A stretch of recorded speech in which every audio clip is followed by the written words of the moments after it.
So I built this PC a while back. I want to say around June. It did sell locally and it was a really nice flip that you can easily build for cheaper since this was way back in June. So let's keep it simple and sweet and let's get started with the parts list. At this point, I don't know if it's luck or I'm just really good at finding deals, but I stumbled upon this fantastic deal on Mercari. It was a motherboard CPU combo that also came with the cooler and a 500GB M.2.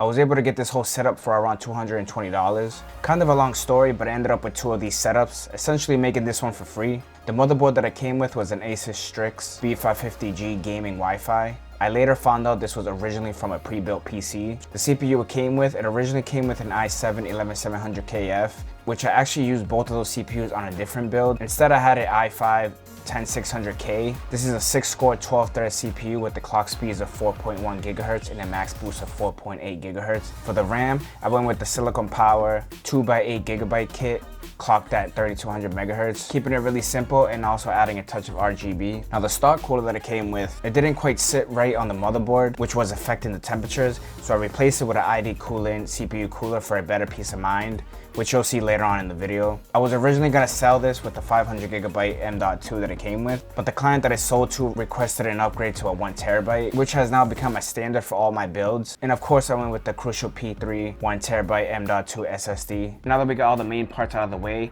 let's get started with the build.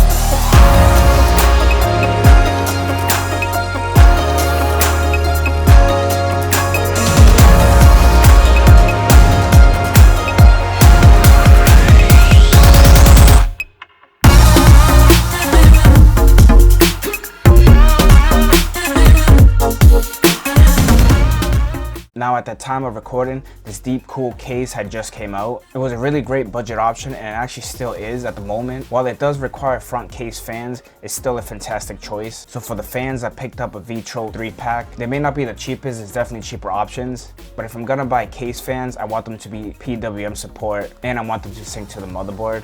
The prices on power supplies are still quite high, but at the time of recording this, I bought a few of these 650 watt EVGA power supplies on their Vstock website. So I saved the best for last, and for the graphics card, I also got a really good deal on Mercari on an Asus 3060 Ti. I got this for around $250 shipped, which at the time is a really good deal, but you can definitely get this cheaper now that all the 40 series graphics cards has came out. That's it for the parts list. Now let's finish off this build.